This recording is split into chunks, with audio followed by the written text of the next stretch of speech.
기도하는 시간을 갖겠습니다.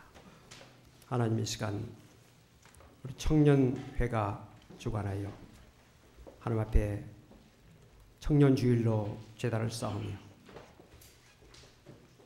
하나님 앞에 몸과 마음과 정성을 기울여서 하나님의 백성으로 살겠다고 하는 결단 속에서 예배를 드립니다. 특별히 우리 사랑하는 청년들에게 큰 은혜 주셔서 믿음으로 하나님을 기쁘시게 하는 일에 충성할 수 있도록 도와주시기를 원하고 기도합니다. 이 시간도 말씀을 통해서 성령이 우리에게 주시는 말씀, 특별히 청년들과 우리 성도들에게 주시는 말씀으로 채워주시고 그 말씀 가운데 사는 죄들 될 수 있도록 붙잡아 주옵소서. 종의 입술을 주장하시고 듣는 모든 성도의 심령을 주장하여 주옵소서. 예수 그리스도로 간절히 기도하옵나이다. 아멘. 할렐루야. 오늘 청년 주일로 지킵니다. 우리 청년들이 성가대나 또 주일학교, 중고등부 또 여러 부서에서 봉사를 하고 있는데 지금 청년들이 찬양하고 주일학교 아이들을 가르치기 위해서 몇 사람이 내려갔습니다. 우리 청년들이 수고하고 또 노력하고 있는데 여러분들 많이 위해서 기도해 주시기를 바랍니다. 오늘 또 청년주일임과 동시에 사순절 첫째 주일입니다. 사순절은 부활절 전에 40일 동안을 주님의 생애와 주님의 삶을 우리가 좀 더 집중하면서 어떻게 하면 주님 보시기 합당한 삶을 살 것인가, 어떻게 하면 주님의 십자가와 부활의 증인으로서 살 것인가, 우리 자신들을 살펴보면서 신앙으로 더욱더 훈련하고 단련하는 그런 기간입니다. 그렇기 때문에 사순절 기간 동안에 더욱더 기도하는 일에, 더욱더 믿음 생활하는 일에 성경을 읽고 말씀을 묵상하는 그런 기회로 삼으셔서 사순절 기간 동안이 여러분들의 신앙 발전에 귀한 기간이 되어지기를 이름으로 축원을 드립니다. 오늘 다니엘서 1장 1절로 9절까지 말씀을 함께 읽었습니다. 이 다니엘서는 나라를 잃고 강대국의 포로로 잡혀간 청년 다니엘과 그의 세 청년 친구의 믿음을 기록한 책입니다.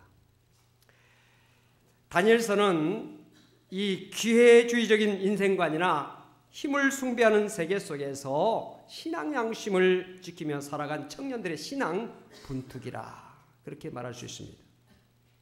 거대한 세속 사회 속에서 신앙 양심을 가지고 산다고 하는 것이 결코 쉬운 일이 아닙니다. 순교자적인 그런 삶의 자세를 가지지 않고서는 거의 불가능하다 할 수도 있습니다.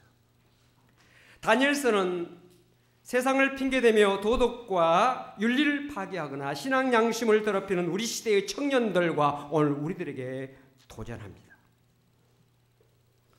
오늘 우리는 비극의 주인공이 된 청소년들의 모습을 발견합니다.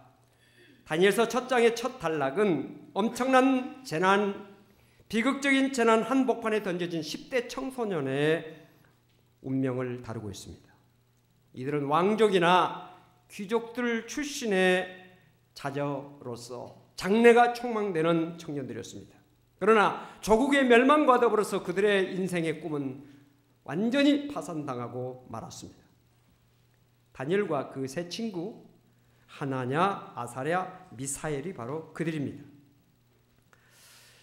1절 말씀은 다니엘과 세 친구가 바벨론으로 끌려가게 된 역사적인 배경을 우리에게 설명해 주고 있습니다. 1절 말씀을 보면 유다왕 여호야김이 다스린 지 3년이 되는 해에 바벨론 왕 느부갓네살이 예루살렘에 이르러 성을 에워쌌더니, 여기서 우리는 두 인물을 보게 됩니다. 하나는 느부갓네살이요, 또 하나는 여호야김입니다. 느부갓네살은 유다를 정복한 바벨론의 왕이요, 여호야김은 바벨론에 의해서 정복당한 당시 유다의 왕입니다. 한 사람은 정복자요, 한 사람은 피정복자입니다. 강한 나라가 약한 나라를 침략하여서 그 나라를 정복하는 것은 세계사에서 흔한 일입니다. 따라서 세계 최강 제국인 바벨론이 약소국가인 유다를 공격하여서 정복하는 일은 특이한 일이 아니지요. 양육강식이라고 하는 자연법칙 아래 일어난 일처럼 보입니다. 그런데 본문 2절은 이것이 단순한 약육강식의 자연법칙에서 일어난 일이 아니라 인간 역사를 주관하시는 하나님께서 하시는 일이라는 사실을 우리에게 말씀해 주고 있습니다. 여호야김 3년에 예루살렘을 침략한 느부갓네살은 아주 강력한 신흥 정복 군주였고 국제 질서의 재편자였습니다. 그는 바빌론 재건의 창시자인 나보폴라살 왕의 아들이었는데 느부갓네살이라고 하는 그 이름은 아카드어로 나부신이여 나의 영토를 지켜주소서라는 의미를 가지고 있습니다. 그 이름은 아수르 제국을 대신해서 고대 중근동의 패권자가 된 그리고 근동과 이집트를 정복한 신흥 정복 군주에게서 어울리는 이름이라 할 수 있습니다. 느부갓네살은 쇠락하던 아수르를 돕기 위해서 멀리서 달려온 이집트군을 갈그미스라고 하는 곳에서 전투하여 크게 승리합니다. 그리고 고대 근동의 종주권을 획득합니다.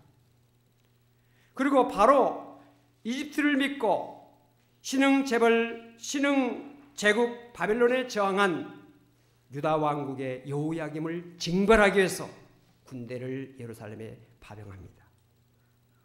여호야김은 외교 정책상의 잘못된 판단으로 인해서 국난을 자초한 사람입니다. 외교 정책상의 오판은 전 국가적 재난으로 연결됩니다. 유임이 쇠락한 아수르와 한통속이 되어서 신흥 바벨론 제국에 대항한 행위는 국제 정세를 알지 못한 어리석은 행동이었습니다. 악한 마음만이 재난을 유발하는 것이 아니라 어리석고 완고한 마음 역시 재난을 초래한다는 사실을 우리에게 보여주고 있습니다. 어리석은 지도자는 도덕적으로 타락한 지도자만큼이나 한 나라를 치명적인 재난으로 몰아갈 수 있는 것입니다. 적대적으로 저항하던 여호야김을 징벌하기 위해서 예루살렘을 에워싼 느부갓네살은 결국 여호야김을 바빌론으로 끌고 갑니다. 아울러서 그는 하나님의 성전의 그릇 얼마를 신할 땅에 있는 자기 신들의 신전의 보물창고에 가져다 둡니다. 느부갓네살은 자기가 정복한 나라에 섬기는 신들의 형상을 약탈해서 바빌론 자기 신전 창고에 둠으로 전리품으로 그것을 간직했습니다.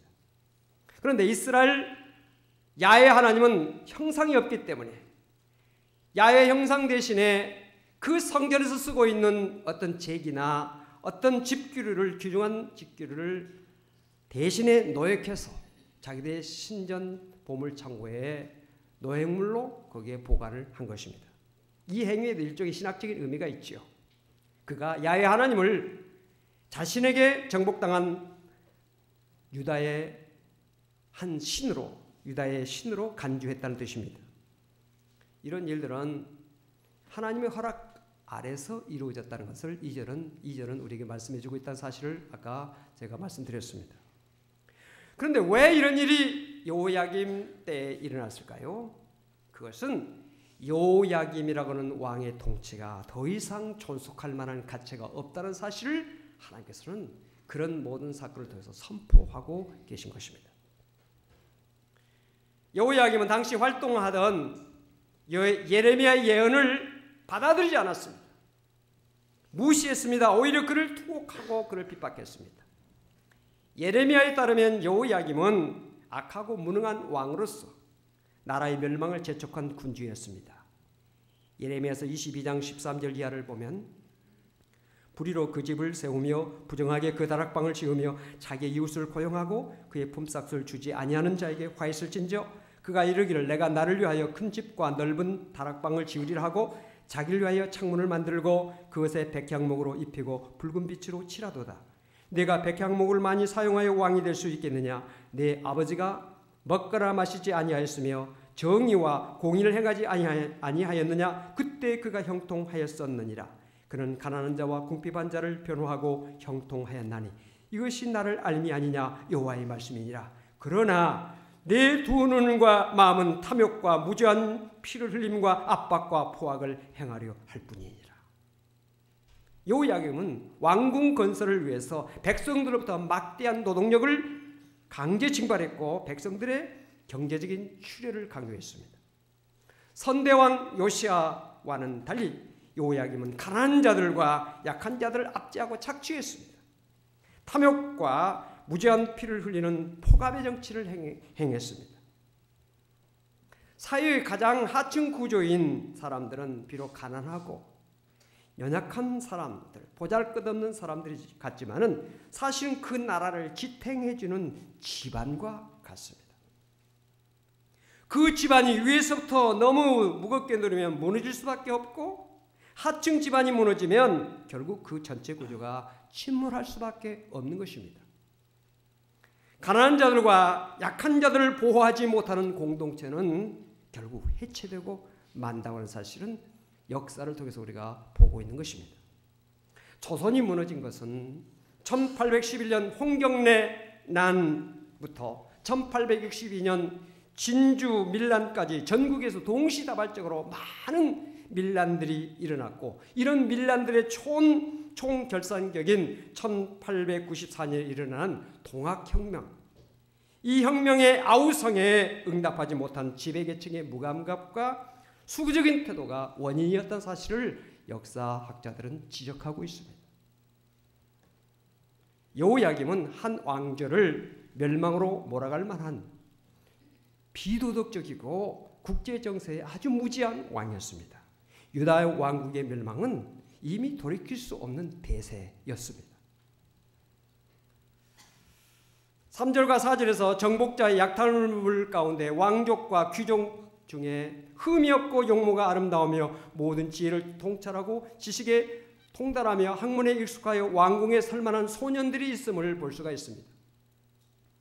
그들을 바벨론으로 데리고 간 것은 그들에게 갈대아 사람들의 학문과 언어를 가르쳐서 왕실 자문관으로 쓰기 위함이었습니다. 갈대아는 유프라테스 강과 티그리스 강의 발원지인 바벨론 지역의 옛 지역의 이름입니다. 그것은 인류 최고의 문명 발산지인 수메르 문명 때부터 점성술과 미래 예측을 위한 영매술이 고도로 발달한 지역이었습니다. 그래서 갈대아 사람들은 곧 점성술사 또는 영매술사, 미래 예측의 전문가를 지칭하는 말이 되기도 했습니다. 다니엘과 세 친구, 포괄적인 바벨론의 학문과 언어를 습득하는 것뿐만 아니라 점성술과 영매술과 미래 예측학 그리고 국가 경영을 위한 이상과 몽조 해석학 등의 분야에서 엘리트 교육을 받았던 것입니다. 이런 부유의 사람들이 왕의 측근에서도 최측근을 형성해서 국가 정책에 중대한 영향을 끼쳤다고 하는 것은 고대 근동과 이집트, 시리아, 이스라엘의 다양한 문헌 속에서 우리가 발견하게 됩니다. 바벨론은 세계의 대부분을 다스리는 제국이 되었으므로 그 큰 나라를 유지하는 일이 큰 과제였을 것입니다. 이를 위해서 느부갓네살 왕은 민족과 인종을 초월해서 인재를 발굴하고 양성을 했는데 그 맥락 속에서 유다에서 이 네 청년을 데려와서 훈련을 시킵니다. 그들의 이름이 바로 오늘 본문에 나오는 다니엘 그리고 하나냐, 미사엘, 아사랴인 것입니다. 그들의 직속 상관이 환관장이라고 하는 것을 볼 때에 그들은 앞으로 환관으로서 왕을 자문할 그런 후보생이었다는 사실을 짐작하게 합니다. 환관장 아스브나스는 야훼 하나님에 대한 열정과 충성심을 표현하는 엘 그리고 야랴의 이름을 바벨론 신을 섬기는 그런 의지를 드러내는 이름으로 바꿔줍니다. 다니엘이라는 뜻은 하나님이 재판하신다는 뜻인데 벨드사살이라고 하는 이름을 줍니다. 베리어 왕을 보호하소서. 하나냐는 하나님은 은혜로우시다라고 하는 의미를 가지고 있는데 사드락이라고 하는 이름을 주는데 그 사드락이라고 하는 이름은 바벨론의 신 아쿠의 명령이라는 이름입니다. 미사엘이라고 하는 말은 누가 하나님과 같은가라는 뜻인데 메삭이라고 하는 이름을 줍니다. 바벨론의 땅 여신 아쿠와 같다는 뜻이죠. 아사랴는 하나님이 도우셨다는 뜻인데 아벤느고, 즉 바벨론의 신 느고의 종이라 하는 이름으로 계명을 시킵니다. 이 네 청년들은 정할 틈도 없이 순식간에 창시 계명을 당해서 유대인의 정체성을 빼앗깁니다. 이렇게 순식간에 창시 계명을 당한 다니엘과 세 친구는 갈대아인의 학문과 언어를 배우는 가운데서 서서히 바벨론 사람으로 되도록 바꿔지도록 요구받고 있었습니다. 그들은 중대한 기로에 놓입니다. 어느 나라 백성으로 살 것인가? 바벨론 사람으로 살 것인가? 아니면 온 세계 주제이신 야훼 하나님의 사람으로 살 것인가? 바벨론의 언어, 학문, 세계관 그리고 바벨론의 음식은 그들을 영락없이 바벨론 사람으로 변화시킬 것입니다. 사람이 무엇을 먹느냐에 따라서 사람이 달라지지요. 꿀벌이 여왕벌이 낳은 알에게 노얄제리를 먹이면 왕벌이 됩니다. 보통 먹이를 먹이면 일벌이 되는 거죠. 뭘 먹느냐에 따라서 그 사람이 결정되는 것이죠. 이 청년들이 바벨론의 언어, 바벨론의 어떤 문화, 그리고 그들이 먹는 음식을 먹을 때 바벨론 사람으로 바꿔지게 되는 것이죠. 다니엘과 세 친구는 숱한 범민의 밤을 보내며 갈등했을 것입니다. 바벨론 제국이라고 하는 거대한 이 세속사의 흐름 속에서 어떻게 하나님의 백성으로서 살아남을 수 있을까? 그 정체성을 어떻게 지킬 수 있을까? 스스로의 운명을 개척할 권리마저 빼앗긴 채 바벨론 왕의 자문관으로 훈육될 수밖에 없는 이들이 무슨 결심을 하더라도 자신의 운명을 바꿀 수 있는 그런 가능성은 거의 없어 보였습니다. 그러나 다니엘과 세 친구는 왕이 주는 산의 진미를 그리고 포도주를 먹지 않기로 결단합니다. 그것으로 자기를 더럽히지 않으려고 하는 작정을 합니다. 그 내용이 오늘 본문에 나오는 8절 오늘 말씀의 중심입니다. 그 말씀을 함께 살펴보겠습니다. 같이 읽겠습니다. 다니엘은 뜻을 정하여 왕의 음식과 그가 마시는 포도주로 자기를 더럽히지 아니하리라 하고 자기를 더럽히지 아니하도록 환관장에 구합니다. 이 결심은 숱한 밤을 번민의 밤을 세우면서 괴롭혀왔던 질문에 대한 장엄한 응답입니다. 왕이 주는 산의 진미는 레위기 11장에서 하나님이 금하시는 모든 육식이 포함되어 있는 식단이었습니다. 또한 바벨론 제국의 신들에게 바쳐진 신전 음식입니다. 이것으로 더럽히지 않겠다고 하는 말은 이방 군주가 주는 산의 진미를 먹고 포만감에 빠져서 야훼 하나님을 잊어버리고 이방 신에게 충성을 하지 않겠다고 하는 그들의 결단이 담겨져 있는 것입니다. 다니엘과 세 친구는 당시 많은 사람들이 바벨론의 거대한 힘에 눌려서 아무것도 할 수 없었던 것과는 달리 그들은 비록 바벨론에 살고 있고 바벨론의 그 엄청난 거대한 세력 하에 살고 있지만은 야훼 하나님을 섬기는 유다인으로 살기를 택하고 그 길을 힘써 가려고 노력하고 있는 것입니다. 그들은 유다가 바벨론에게 망한 것은 야훼 하나님이 무능하기 때문에 망한 것이 아니라 야훼 하나님을 섬기는 유다 백성들이 하나님을 배반했기 때문에 하나님의 공의로운 심판을 받고 있다는 사실을 그들은 분명히 알았기 때문에 이제라도 하나님을 전심으로 섬기는 일이 유다 왕국을 회복하는 일이요 하나님께서 주시는 원래의 축복을 회복하는 일이라는 사실을 그들은 알았기 때문에 이제라도 하나님을 섬기기로 이제라도 하나님 앞에 바로 서기로 작정하고 하나님 앞에 그 삶을 감당하도록 자기 자신을 결단하고 있는 것입니다. 다니엘과 세 친구는 환관장에게 한 가지 제안을 합니다.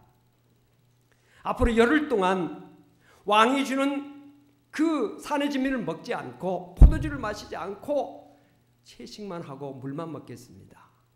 그래가지고 우리의 얼굴빛이 건강하고 우리가 정말 다른 사람에 비해서 손색이 없다면 채식을 하도록 허락해 주십시오. 그런데 우리가 건강이 나빠지고 잘못되면 우리가 그때라도 왕이 주는 산해지미를 먹겠습니다. 환관장이 하나님의 은혜를 받아서 허락을 합니다. 그래서 열흘 동안 이들은 채식과 물만 먹습니다. 그 결과가 어떻게 나타났습니까? 열흘 후에 보니까 그들의 얼굴이 더 아름답고 살이 더 윤택하여 왕의 음식을 먹는 다른 사람들보다도 더 좋아 보였습니다.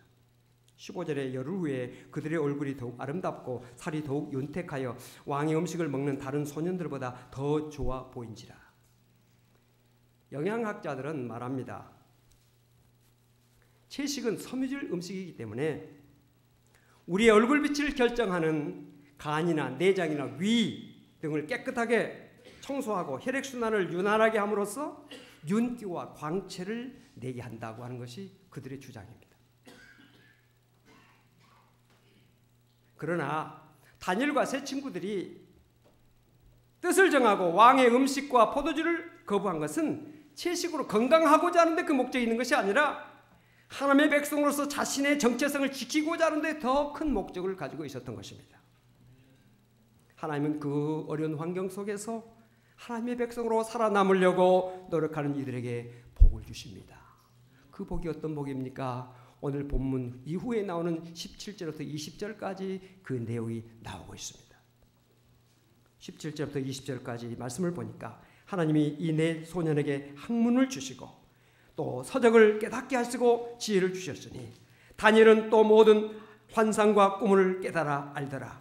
왕이 말한 대로 그들을 불러들일 기한 찼으므로 환관장이 그들을 느부갓네살 앞으로 데리고 가니 왕이 그들과 말하여 보매 무리 중에 다니엘과 하나냐와 미사엘과 아사랴와 같은 자가 없으므로 그들을 왕 앞에 서게 하고 왕이 그들에게 모든 일을 묻는 중에 그 지혜와 총명이 온 나라 박수와 술객보다 10배나 나온 줄을 아니라.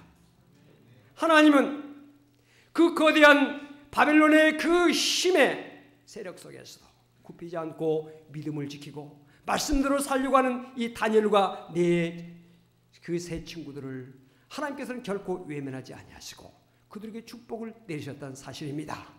그래서 모든 다른 사람들보다도 훨씬 더 학문을 주셨고요. 모든 서적을 깨닫게 하셨습니다. 우리 학생들도 이번에 대학도 들어가고 우리 학생들이 많이 있는데 서적을 보면 깨달음이 오게 하셨다는 거예요. 아무리 책을 봐도 깨달음이 없는 그런 사람은 책을 많이 본들 소용이 없죠. 그런데 서적을 보면 깨닫게 한다는 거예요. 하나님의 은혜입니다. 하나님의 축복입니다.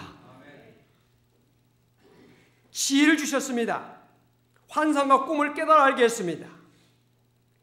그 지혜와 총명이 온 나라 박수와 술객보다도 그 나라에 지식이 있다고 하는 사람들, 대단한 연구가들보다도 훨씬 10배나 하나님께서 지혜와 총명과 능력을 주셨다는 사실입니다. 하나님은 말씀대로 믿음으로 살려고 하는 자를 결코 외면하지 아니하십니다. 하나님께서 큰 은혜와 복을 주신다는 사실을 성경은 분명하게 말씀해 주고 있는 것입니다.